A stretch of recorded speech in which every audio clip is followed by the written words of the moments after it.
السلام علیکم ورحمۃ اللہ وبرکاتہ۔ آج لیلۃ القدر کی آخری رات ہے۔ 5 راتیں لیلۃ القدر کی ہوتی ہیں، 4 گزر چکی ہے اور آج بالکل آخری رات ہے لیلۃ القدر کی۔ اللہ کا بہت بڑا احسان اور فضل ہے، اس کا کرم ہے کہ اللہ تعالیٰ یہ مبارک گھڑیاں ہمیں عطا فرما رہا ہے۔ ہم لوگوں کو چاہیے کہ اللہ تعالیٰ نے جو اتنا بڑا انعام عطا فرمایا ہے کہ لیلۃ القدر کی رات ہمیں نصیب ہو رہی ہے، اس میں ہم سب لوگ اللہ کی خوب عبادت کریں۔ اس دنیا کے اندر جتنی بھی بڑی بڑی نعمتیں مل سکتی ہیں، وہ بھی اگر ہمیں مل جائے، وہ ساری نعمتیں اگر جمع ہو جائے، تب بھی رمضان کی جو گھڑیاں اللہ تعالیٰ ہمیں نصیب کر رہا ہے، یہ اتنی بڑی نعمت ہے کہ دنیا کا کوئی بھی نعمت اس نعمت کا مقابلہ نہیں کر سکتی۔ اس لیے ہمیں اس نعمت کی قدر کرنی چاہیے، ہمیں اس نعمت کا شکر ادا کرنی چاہیے۔ اور آج جو لیلۃ القدر کی آخری رات ہے، اس میں جم کر اللہ کی عبادت کریں، توبہ استغفار کریں، اللہ سے اپنے گناہوں کی معافی مانگیں۔ یہ تصور کریں کہ ہمیں ایک دن مرنا ہے اور قبرستان میں دفن ہونا ہے۔ اگر کسی کو ایک گھر میں چاروں طرف سے اندھیرا ہو جائے اور اکیلے اس گھر میں چھوڑ دیا جائے تو ہمارے رونگٹے کھڑے ہو جائیں گے، دل کی دھڑکنیں بڑھ جاتی ہیں اور ہم اس گھر میں 1 منٹ بھی نہیں رہ سکتے۔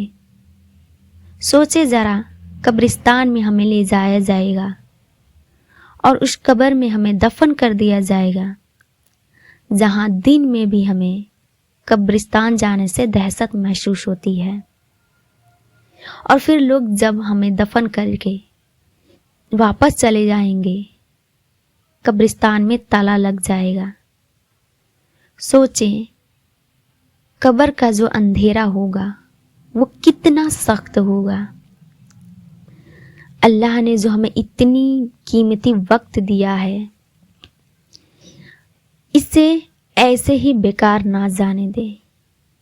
آج لیلۃ القدر کی آخری رات ہے، اس میں اللہ کے عذاب سے بچنے کی دعا مانگے، آخرت کی سختی سے بچنے کی دعا مانگے۔ جتنا آپ مانگ سکتے ہیں مانگ لیں۔ یہ رمضان کی لیلۃ القدر کی آخری رات ہے۔ یہ کسی کو پتہ نہیں کہ ہمیں یا آپ کو اگلا رمضان نصیب ہو یا نہ ہو۔ جو لوگ اس دنیا سے جا چکے ہیں، قبر میں دفن ہو گئے ہیں، وہ تمنا کرتے ہیں کہ کاش ہمیں ایک رمضان اور مل گیا ہوتا، یا جو وقت ملا تھا اس کی ہم نے قدر کر لی ہوتی۔ تو یہ افسوس ہمیں نہ کرنا پڑے، اس لیے گزارش ہے کہ رمضان کی آخری رات چل رہی ہے، خاص طور پر آج لیلۃ القدر کی آخری رات ہے، جتنا ہو سکے عبادت کریں، عبادت کر کے اپنے آپ کو تھکا دیں۔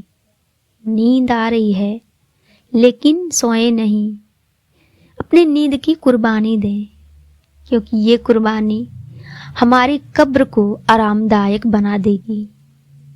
یہ اللہ کے سامنے آج کی رات رونا، گڑ گڑانا، توبہ استغفار کرنا آخرت کی سختیوں سے ہمیں بچا دے گا۔ تو آج کی رات صلاۃ و توبہ کی نماز پڑھ لیں، صلاۃ و تسبیح کی نماز پڑھیں، تہجد کی نماز پڑھ لیں، نفلی نمازیں پڑھیں، قرآن مجید کی تلاوت کریں، ذکر و اذکار کریں، اور آخر میں تہجد کے وقت اللہ کے سامنے اپنا دامن پھیلا کر جتنا ہو سکے مانگے، دنیا کے لیے بھی اور آخرت کے لیے بھی۔ آج کی رات بہت پاورفل رات ہے، بہت قیمتی رات ہے، تو اس رات آپ سب لوگ عبادت کریں جتنا ہو سکے، کیونکہ یہ لیلۃ القدر کی آخری رات ہے، اور ہمیں بھی اپنی دعاؤں میں یاد رکھیں۔ السلام علیکم ورحمۃ اللہ وبرکاتہ۔